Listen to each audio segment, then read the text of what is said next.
Okay, in today's video, can you walk yourself lean, and is it really that straightforward to lose body fat? So steps have become very popular when it comes to losing body fat. The reason being is they're very easy to do. They don't really increase your appetite. Anybody can do them, from your 80-year-old grandma to your 12-year-old son. Anybody can do them.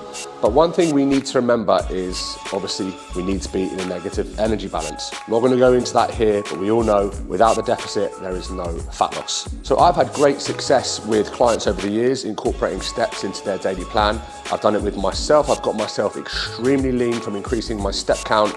And I've also noticed during the summer months in Dubai, where I live, July, August, September, when my step count comes down because of the weather, I notice my body fat creeps up, or I have to pull some calories back to kind of make up that difference. So if you're somebody that works all day in an office or has a very busy office job and you're constantly averaging, between 2,000 to 4,000 steps per day, I guarantee you're not that lean.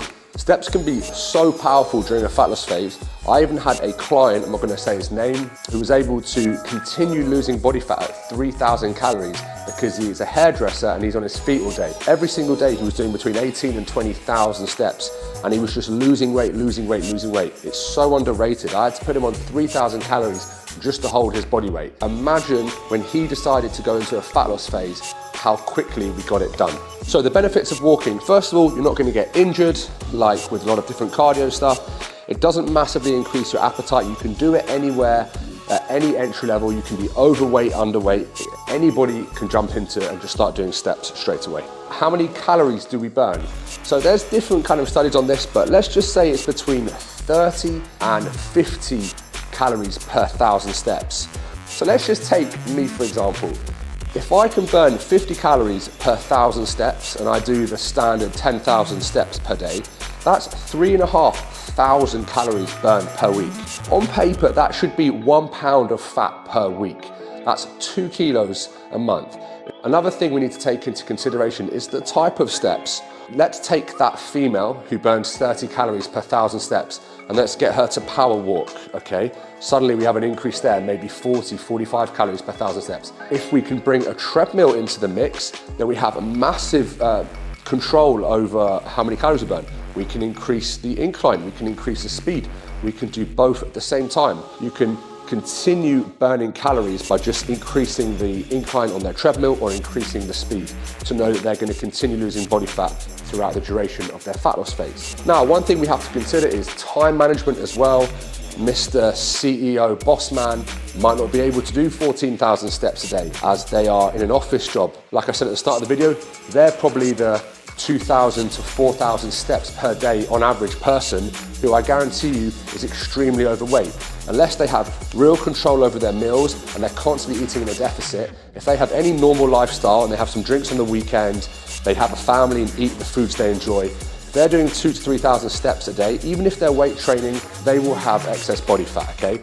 These people who are time poor, steps might not be for them. You might have to move them towards cardio because they can get more done in a shorter period of time. Everybody is different. One thing I'm big on during a fat loss phase is having a step target.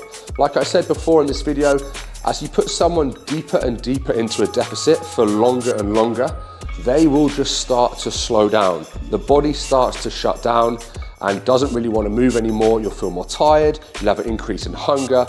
And if they weren't tracking their steps, I guarantee you would see a trend where their steps are coming down over the weeks and months. But if you have a number and they hit it no matter what, you know you're always getting a certain amount of output from them no matter what. And that, again, is when you can use that treadmill to start to increase how many calories they're burning per step, maybe without having to decrease their food. So as they're starting to get hungrier and looking to maybe fall off the diet, which can lead to a binge or them just losing it completely, you can keep their calories the same, increase the incline on their treadmill, and you know you're burning more calories through just their 10,000 steps alone. Do an hour's walk outside, look at how much you sweat, it's about 6,000 steps, and then do an hour's walk on a treadmill at a 3.5% incline at speed 6 and compare how much you sweat. There is a huge difference. To summarize, steps are a great way to lose fat. We should all do them. Please don't be the type of guy that does 2,000 steps a day and tries to stay lean. Make an effort, get up earlier, get moving on your lunch break, go for a walk in the evening. Your body will thank you.